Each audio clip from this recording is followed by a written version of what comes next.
सुनना बहुत जरूरी होता है, ताकि हम उसमें से जो भी अपने काम का लगे, अपने को भविष्य के लिए अपने जो भी हम टारगेट लेकर चले हैं अपने जीवन के, या जिस मकसद से हम लोग इकट्ठा हुए हैं, उसमें से जितना भी मटेरियल हमारे काम का है वो लेकर के हमें आगे बढ़ना है साथ में।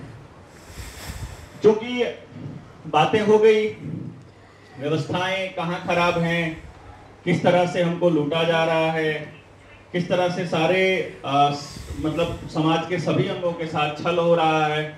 और ये छल आज का नहीं, ये लगातार होता ही आ रहा है और ये आगे भी मुझे लगता है चलता ही रहेगा। तो ये देव दानव की लड़ाई कभी खत्म हुई नहीं। सिर्फ ये देखना होता है कि हम किस तरफ खड़े हैं, हमारा रास्ता क्या हमने चूज किया है। हम समाज को एकीकृत करने के रास्ते में है या समाज को बांटने के रास्ते में। और बड़ी बात है कि अब यहाँ से हमें आगे बढ़ना है, हम अपनी कैसी व्यवस्थाएं देखना चाहते हैं। आपने अपने मन में बनाया होगा कि हमें ऐसा राजतंत्र चाहिए, हमें ऐसा तंत्र चाहिए, समाज में ऐसी व्यवस्था चाहिए जैसी चाहिए। तो समाज में जितने भी चिंतक लोग हैं उनकी जो बुद्धि कहती है कि इस तरह का होना चाहिए, हम इसको ऐसे देखना चाहते हैं, हम इस तरह का लोकतंत्र देखना चाहते हैं, ऐसी लोकशाही या जैसी भी शाही आप देखना चाहते हैं। तो एक बार हम उन लोगों से चर्चा कर लेते हैं जिन्होंने अपने जीवन लगाया है, जिन्होंने अपने जीवन को अपने 5, 7, 10, 20 साल की तपस्या तप जैसी की है। तो उसमें से हमारे अशोक भाई पटेल हैं, वासुदेव भाई पटेल हैं, और लेट अस सी कि वो हमारे सामने कैसा समाज का एक रूप प्रस्तुत करते हैं और उसमें से हम लोग क्या आगे करते हैं। जी चलो मैं चलता हूं। सारू साहब बड़ी काले मुड़ी जैसे भूल होकर। हाँ, हम सब जानते हैं कि परमात्मा नाम की चीज है ना। पूरी सृष्टि परमात्मा चलाता है, अलग अलग नाम से लोग पुकारते हैं, है ना। इनके पास क्या है? परमात्मा के पास क्या है? हाँ, उसके पास माँ है, इनके पास पावर है, वो मनमानी कर सकता है। और कितने परमात्मा है? एक है ना। हमारे यहां पहले जो राजा हुआ करते थे ना, ये ईश्वर का प्रतिनिधि माना जाता था। राज्य व्यवस्था का जो आप स्वरूप देखेंगे तो पावर ऊपर से आती है, इसलिए राजा को मान्यता थी। कालो वा कारणम राग्न राजा वा काल कारणम इति ते संशयो महाभूत। राजा कालस्य कारणम, काल का भी कारण राजा है, ये हमारे शास्त्रों में कहा गया है, क्योंकि इनके पास पावर है। हमारे पावर एक व्यक्ति के पास रहती है ना पावर, यानी पावर सेंटर एक ही होता है। एक व्यक्ति हो या बहुत व्यक्ति हो, लेकिन सेंटर पावर एक ही होता है। दो सेंटर होते हो तो क्या होता है? हाँ, मानिए अभी एक विषय चला है कि देश में पहले धर्म सत्ता थी, राज सत्ता थी। क्या ये संभव है? ये संभव ही नहीं है। पावर सेंटर्ड होती है तो दो सत्ताएं कैसे होती, तो चलेगा कैसे? है ना, अभी थोड़ी देर पहले पावर गेम है, पावर गेम है। अब पावर है क्या? पावर किसके पास है? किसके पास पावर है? पावर क्या होती है? जब एक व्यक्ति है, हाँ बोल दिया तो हाँ हो गया, ना बोल दिया तो ना बोल गया। लेकिन जब 140 करोड़ लोगों के पास सत्ता है ऐसा कहते हैं, एक बातचीत में, हाँ 140 करोड़ लोगों की सत्ता है ऐसा कहते हैं, तो कितने सेंटर हो गए? पावर तो एक ही सेंटर होता है। यानी पहली जो शास्त्रों में राजकीय व्यवस्था जो लिखी गई है वो व्यवस्था अब लागू नहीं हो सकती है।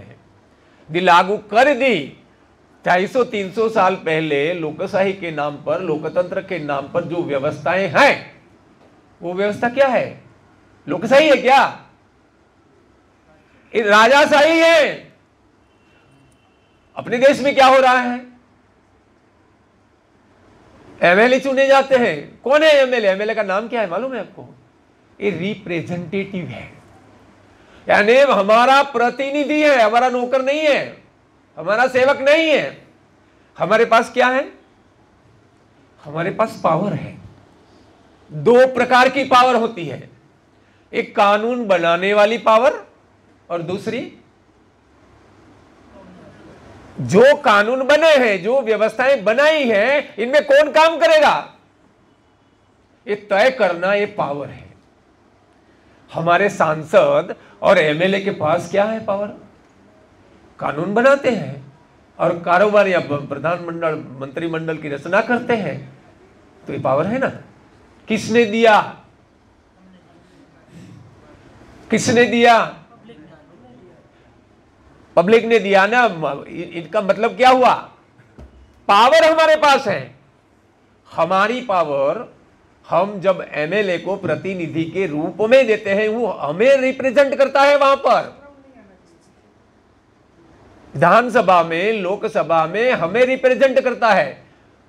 ये जो बोलता है, यदि सांसद है तो 16 लाख लोगों की आवाज है, ऐसा माना जाता है। यानी पावर इनके पास चली गई। तो ये मंत्रिमंडल होता है, कारोबारियां होती हैं, पालिकाएं होती हैं, इनके पास क्या है? ये पावर है ना, पावर तो इनके पास है। तो इनके पास क्या है? पावर ऐसी चीज है जो बहुमत से इस्तेमाल की जाती है। पावर किसे कहते हैं? पावर उसे कहते हैं जो बहुमत के आधार पर इनका प्रयोग होता है। 50% से बढ़ गया तो पारित हो गया। इसे पूछा जाता है? कुछ भी पूछा नहीं जाता है। क्या बनाया, क्यों बनाया, बना दिया ने कानून, फिर वापस भी ले लिया, लेकिन उसमें बहुमत रहती है। तो ये जो पावर है जो हमारे पास है, ये इनके पास चली जाती है। यही समस्या है, वहां से पावर गेम शुरू होता है। पावर गेम क्यों कर सकते हैं? इसलिए करते हैं क्योंकि ये 5 साल के लिए स्वतंत्र हो जाता है। अकाउंटेबिलिटी नहीं, अलग विषय है, इसलिए हो जाता है, लेकिन है। तो मेरा दूसरा जो सवाल था, तो ये मंत्री, प्रधानमंत्री के पास क्या है? यदि पावर एमएलए सांसदों के पास है, मान लीजिए सांसद संसद के पास है, हर एक कॉन्स्टिट्यूशन जो असेंबली है इनके पास है, हाँ, तो प्रधानमंत्री के पास क्या है? चीफ मिनिस्टर के पास क्या है?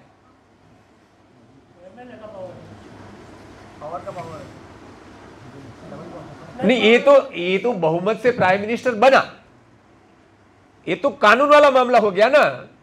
अथॉरिटीज में कौन काम करेगा वो तय कर लिया, पावर इस्तेमाल हो गया। अब पावर नहीं है। पावर तो 2 जगह पे इस्तेमाल करते हैं ना, वो तो इस्तेमाल कर लिया, हमने पहले कर लिया, फिर एमएलए ने कर लिया, चीफ मिनिस्टर तो बन गया। अब चीफ मिनिस्टर के पास क्या है? तो संविधान में जो चीजें बताई गई हैं, जो व्यवस्थाएं गठित की गई हैं, इनको लागू करने का इनके पास सत्ताधिकार है। उसको अथॉरिटीज कहते हैं। पावर और अथॉरिटी में अंतर है। पावर बहुमत से इस्तेमाल किया जाता है और अथॉरिटी जो लिखी हुई चीज है, इनके आधार पर चलती है। संविधान के ऊपर प्रधानमंत्री जा सकता है क्या? नहीं जा सकता, जेल जाएगा। लेकिन संसद जा सकती है, क्योंकि इनके पास पावर है। तो ये जो दो चीजें हैं, पावर और अथॉरिटी। अथॉरिटी कहीं पर भी होती है। अथॉरिटी जैसे जो पालिकाएं हैं ना, सब अथॉरिटीज हैं। हाँ, सारे डिपार्टमेंट जो हैं वो भी अथॉरिटी है, क्योंकि इनको एक गवर्नमेंट सर्वेंट कहे जाते हैं। वो पब्लिक ये होता है ना, एग्जीक्यूटिव नहीं होता है। लेकिन इसमें क्या अंतर है? ये जनसेवक है, वो सरकारी कर्मचारी है, दोनों में अंतर है, लेकिन है अथॉरिटीज। मेरा दूसरा सवाल, दो चार चीजें मैं अलग अलग तरीके से कनेक्टेड नहीं है, इसलिए बाद में कनेक्शन करेंगे। दूसरी बात है,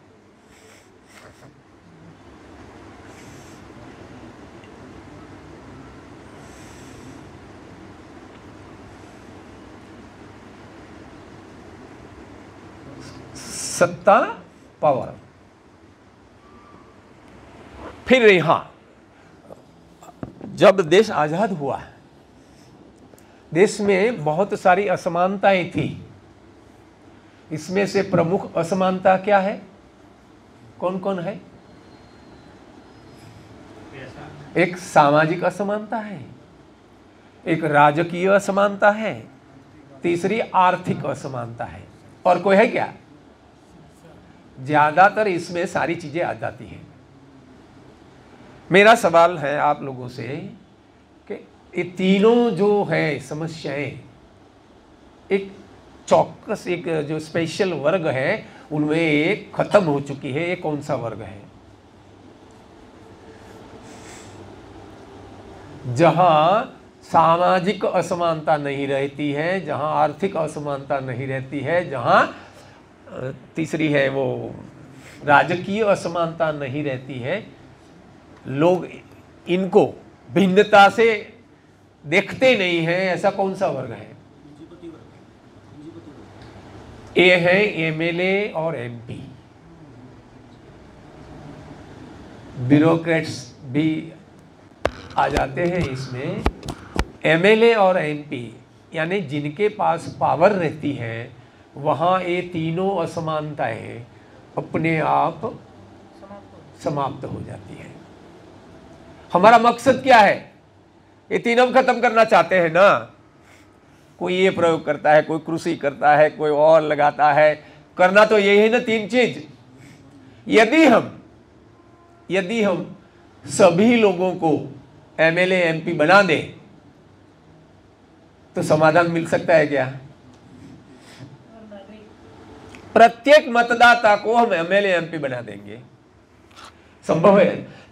बनाना संभव मैं बताऊंगा, लेकिन यदि बना दिए तो तीनों असमानताएं खत्म हो जाएगी ना। लॉजिकली तो है, बन चुका है, यानी आपके पास प्रेसिडेंट है ना, वहां बन चुका है। किसी भी शेड्यूल कास्ट वाले को, जिनकी कोई हैसियत नहीं है, ऐसे लोगों को टिकट दिया, एमएलए बन गया, तो लोग कैसे देखते हैं? रिस्पेक्ट से देखते हैं ना। तो सबको बना देते हैं, तुरंत बना देता हूं मैं आप सबको एमएलए एमपी बनना है ना। पहले तो ये बताओ कि ये खत्म हो जाएगी ना, तीनों जो भेदभाव है ना वो खत्म हो जाएंगे ना। एमएलए एमपी के पास क्या है? पावर है। पावर किसकी है? हमारी है ना। तो हम खुद क्यों इस्तेमाल न करें? यदि हमने खुद इस्तेमाल कर लिया, अपना ही तो माल है, किसी से लेना तो नहीं है, अपनी ही प्रॉपर्टी है, अपने खुद इस्तेमाल कर लें। कैसे? अब तो संसद तक जाना पड़ेगा, लेकिन कैसे? पहले बात है कानून पारित करना है। अहमद भाई ने बताया कि पूरे देश में अब जो एडवांस जो हो गया है, इसकी वजह से कानून में सहमति लेने का या तो बहुमत से कानून पारित कर सकते हैं। यानी हमने ऐसी व्यवस्था लगा दी जिसकी वजह से कानून को पारित करने के लिए जो चुनाव करने पड़ते हैं वो बहुत सिंपल तरीके से हो जाए। तो एक हिस्सा तो हो गया कि मतदान से कानून बनेंगे। यदि राष्ट्रीय कानून है तो 112 करोड़ लोग मत डालेंगे, राज्य का कानून है तो फिर 2 करोड़ 2.5 करोड़ लोग वोट देंगे, जिले का है, गांव का है, यदि गांव का है तो कितने लोग होंगे? 4000 लोग, 3000 लोग मतदान करके कानून पारित करेंगे। व्यवस्था मैं बाद में बताता हूं, लेकिन कानून पारित करने का यदि हमें पावर मिल गया, मैं अधिकार नहीं कह रहा हूं, अधिकार, ये अधिकार जो चीज है ना, ये क्यों आई है? यदि हमारी पावर है तो अधिकार मांगने की आवश्यकता क्या है? ये जानबूझकर बनाई हुई चीज है। मालिक एक नौकर के पास, एक जनसेवक के पास भीख मांगता है, रोड पे निकलता है, गोलियां खाता है, जेल जाता है, क्या है सब? इनका एक ही कारण है, क्योंकि हम अपने प्रतिनिधि को भेजते हैं, हम नहीं भेजेंगे। दूसरा काम क्या है? इन व्यवस्थाओं में, अथॉरिटीज में कौन काम करेगा? कौन काम करेगा? इसका ये कौन तय करेगा? किसको करना है? मतदाता को करना है। कितने मतदाता करेंगे प्रतिनिधि? अभी तो विधानसभा के लिए 2.5 लाख मतदाता वोट करके तय करता है कि हमारा प्रतिनिधि है। तो इसमें 4 मतदाता तय करेगा कि हमारी 4 की ओर से ये हमारा प्रतिनिधि रहेगा। 4 इसलिए क्योंकि एक परिवार में औसतन 4 लोग होते हैं। परिवार का जो प्रतिनिधि है, वो प्रतिनिधि कहां जाएगा? अथॉरिटीज में जाएगा। यानी पावर मिल गई सबको। 4 लोगों के मतदान से प्रतिनिधि जा रहा है, वो काम करेगा, ये अथॉरिटीज वाला।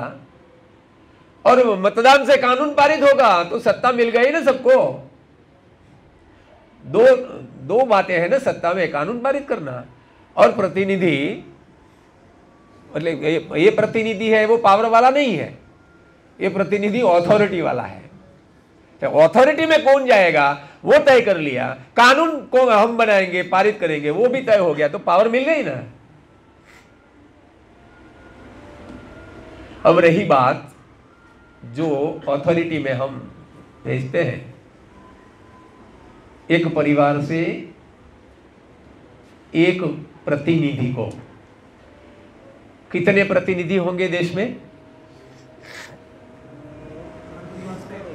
30 करोड़। परिवार 30 करोड़ है देश में, 28 से 30 करोड़ है। यानी 30 करोड़ लोग हैं जो प्रतिनिधि है, वो क्या करेंगे?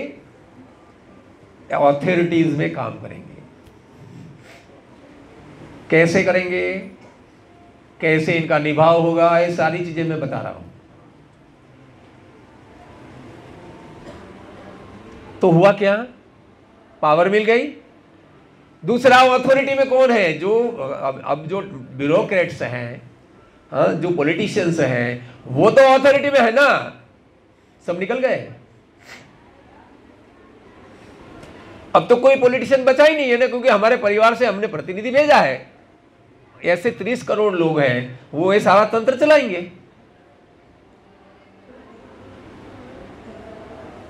अब आगे चलते हैं।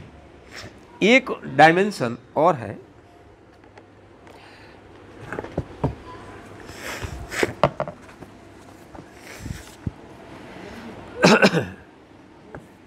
कल मैंने बताया था, कल नहीं थे ऐसे कोई थे क्या? ठीक है।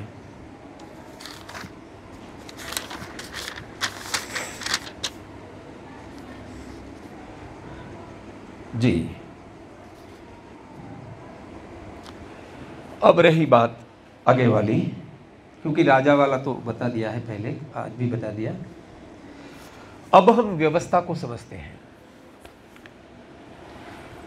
एक एक्ट होता है, एक रूल्स होता है, एक रेगुलेशंस होता है। अधिनियम, नियम और विनियम।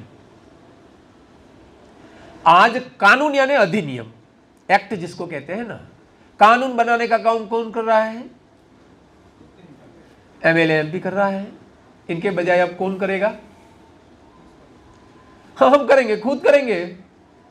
दूसरा है रूल्स। रूल्स कौन फ्रेम करता है?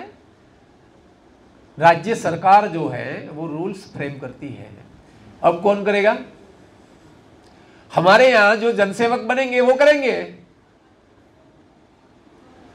जिन परिवार से जब हम अपना प्रतिनिधि भेज रहे हैं ना, उनमें से कुछ लोग जनसेवक बनेंगे और कुछ लोग और जो समितियों की जो अथॉरिटीज होती है उसमें काम करेंगे। तो ये रेगुलेशंस बनाएंगे। कौन? जनसेवक के साथ समितियां भी बनेगी, ये रेगुलेशंस बनाएंगे। और कौन बना रहा है रेगुलेशंस? ब्यूरोक्रेट्स बना रहे हैं। यानी ब्यूरोक्रेट्स के पास रेगुलेशन बनाने का अधिकार नहीं होगा। हमारे यहां से जो प्रतिनिधि जाएंगे वो करेंगे। यानी पूरा का पूरा जो है एक्ट, यानी अधिनियम, नियम और विनियम, एक्ट, रूल्स एंड रेगुलेशंस, ये हमारे परिवार के प्रतिनिधि के हाथ में आएंगे।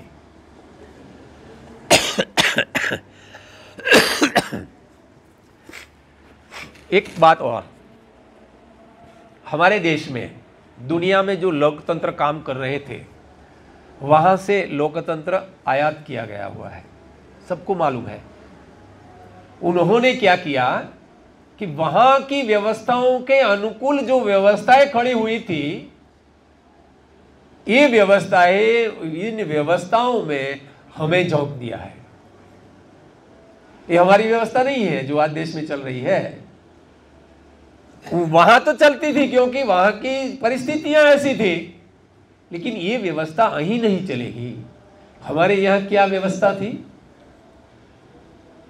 हमारे यहां कहते हैं ना, धर्म सत्ता, राज सत्ता, राजकीय सत्ता और राष्ट्रीय सत्ता, 4 प्रकार की सत्ताएं चलती थी।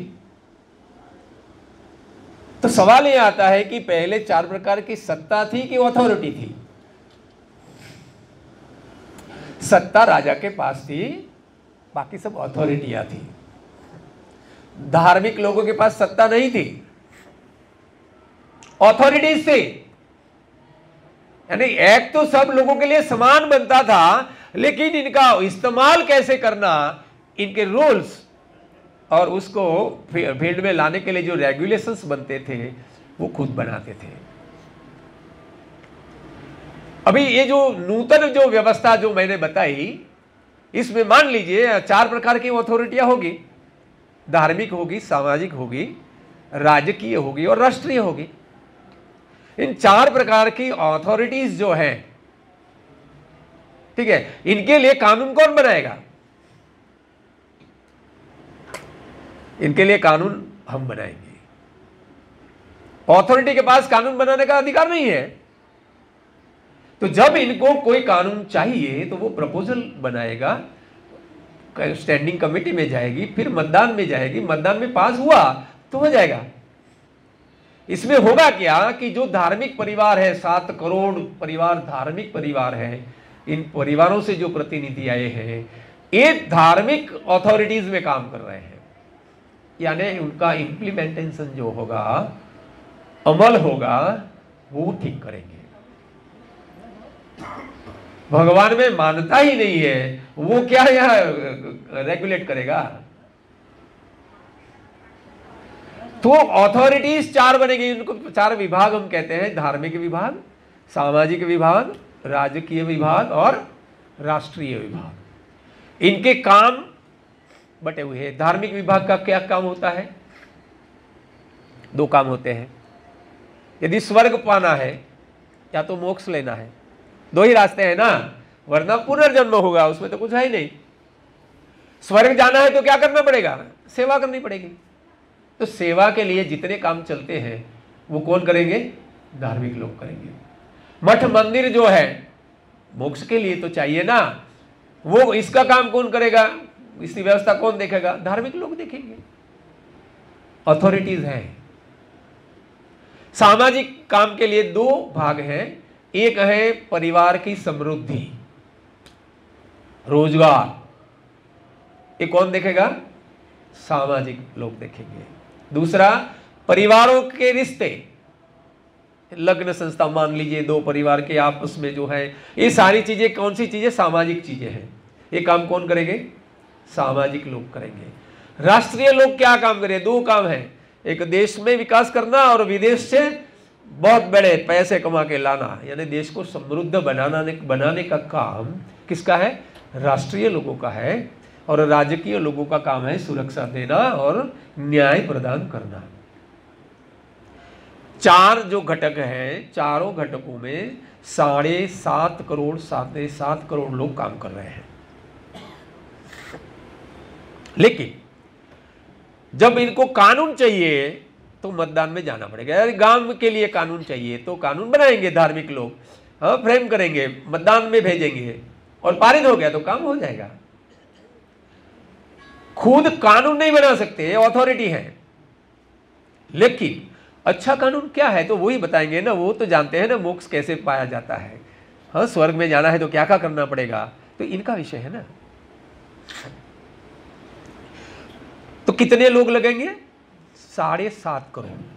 7.5 करोड़ को हम काम कैसे देंगे?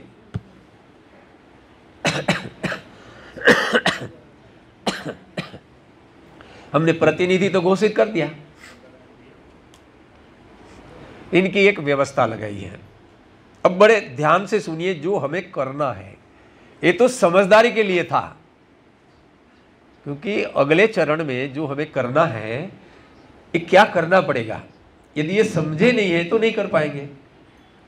अब हम 7.5 करोड़ जो धार्मिक परिवार है, 7.5 करोड़ धार्मिक प्रतिनिधि हैं, इनको कैसे काम देंगे? तो मैं इनकी व्यवस्था बताता हूं। इसमें 64 परिवार का प्राइमरी गुट है, जिसमें 4 परिवार में विभाजित है, यानी 16 छोटे ग्रुप हैं। 4 परिवार का एक, 4 परिवार का एक, 4 परिवार का एक, ऐसे 16 यानी 64 फैमिलीज इनके प्रतिनिधि हैं। तो धार्मिक वाले कितने होंगे?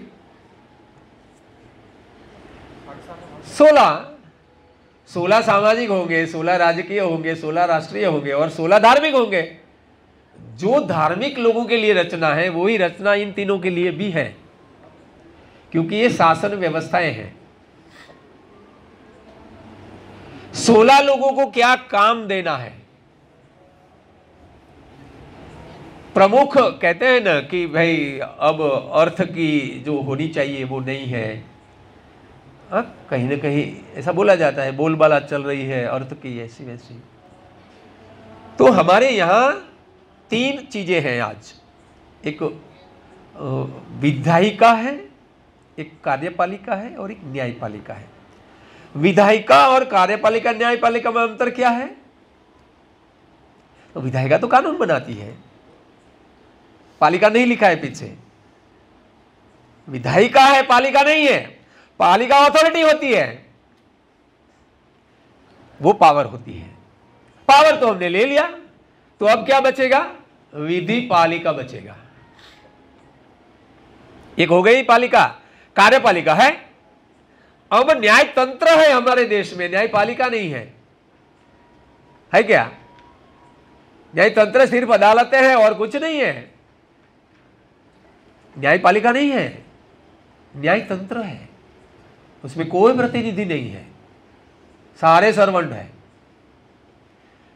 तो तीसरी आई न्यायपालिका, चौथी अर्थपालिका। 4 पालिकाएं हो गई। ये 4 पालिकाएं संचालन के लिए हैं। यदि संचालन वाला गड़बड़ करता है, थोड़े एक परिवार से एक व्यक्ति दे दिया तो फिर आंदोलन करने जाएंगे। अधिकार, आंदोलन से अधिकार जो मांग रहे हैं वो सबसे बड़ा घटिया, जिसके हम कहते हैं ना कि लोकतंत्र के लिए सबसे जो घटिया चीज है ना वो आंदोलन है हमारे लिए। इनके लिए मौज की चीज है। अधिकार हमारा है, लेने के लिए आंदोलन करने की क्या आवश्यकता है? इसलिए हमने जैसे संचालन के 4 पालिकाएं हैं, वैसी नियमन की 4 पालिकाएं होगी। कौन सी 4 होगी? यही विधि वाला मामला है। तो अच्छा विधि वाला मामला है ना, तो इनमें भी आएगा ना। कंप्लेन करना है तो नियामक को करनी पड़ेगी। 4 और 4 8 हो गए। तीसरा चुनाव वाला मामला, निर्वाचन पालिका होगी, ये सिंगल होगी, लेकिन रिक्रूटमेंट डबल होगी। तो 16 में से 4 लोग कहां पर हैं? निर्वाचनिक में 2 लोग हैं, ये नियंत्रक जनसेवक हैं, और 2 लोग समिति में हैं। अथॉरिटीज में समितियां भी बनानी पड़ेगी ना, इनके लिए है। एक एक व्यक्ति विधि में है, एक न्याय में है, एक इसमें है और उसमें है। तो कुल मिलाकर 4 स्थान ऐसे हैं जहां 2 लोग जाते हैं, और 8 स्थान ऐसे हैं जहां एक व्यक्ति जाता है। यानी 16 को काम मिल गया। इस 16 को काम हम जब बूथ लेवल पर ले जाते हैं और बूथ से आगे पंचायत तक ले जाते हैं, 4000 वोटर्स के बीच 5000 की पंचायत हम मानकर चल रहे हैं, तो 16 लोग विधि पालिका में, न्याय पालिका में 16, ये जो संचालन में भी 16, उसमें भी 16, और चुनाव वाले में 32 होंगे। सबको काम मिल गया। 16 में से 1 ऊपर जाएगा, तहसील में जाएगा, 15 बचेंगे, सबको काम मिल गया। तो देश में जितने भी हमने प्रतिनिधि बनाए सबको काम मिल गया। मिल गया ना। 3 लाख, 3.25 लाख इकाइयां बनती हैं। कितनी सरकारें हुई? कुल मिलाकर एक केंद्र सरकार होती है, 100 के आसपास राज्य सरकारें हो जाएगी, फिर 15,000 जिला सरकार हो जाएगी, फिर तहसील सरकार हो जाएगी, और लास्ट में पंचायत सरकार हो जाएगी। तो 3 लाख सरकारें बनेगी। 30 करोड़ प्रतिनिधि होंगे। एक दिन के लिए काम करेंगे। 5 दिन खुद का काम करना, 1 दिन देश का काम करना, 1 दिन छुट्टी। पगार पेंशन नहीं है, आने जाने का किराया मिलेगा, वहां रहने की सुविधा मिलेगी। 500 रुपया शुल्क नहीं देना है, हाँ मिल जाएगी। ध्यान में आ गया ना। खर्चा रहा कोई? सबको काम मिल गया। हुआ क्या? जितनी भी समस्याएं हैं देश में, इसमें से एक भी समस्या बाकी रह गई क्या? समान हो गए सब। करना क्या पड़ेगा?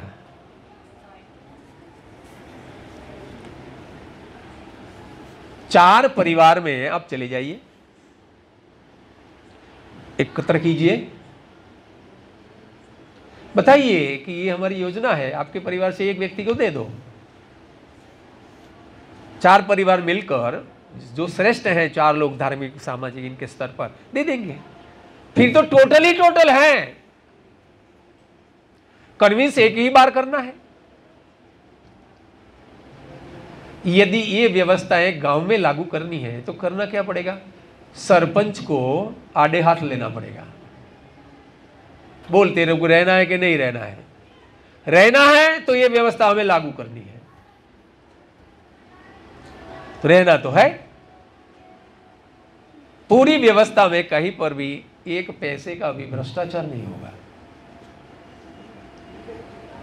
किसके लिए? Power corrupts, absolute power corrupts absolutely. आपने कहीं सुना है authority corrupts? Absolute authority corrupt absolutely सुना है क्या? अथॉरिटी कुछ नहीं कर सकती है। हमारे यहां कर पाती है, इनका कारण यह है कि इनके पास पावर भी है, खुद बैठ गए हैं, इसलिए पावर गेम हो रहा है। यदि खुद नहीं बैठता है तो क्या गेम क्या होगी?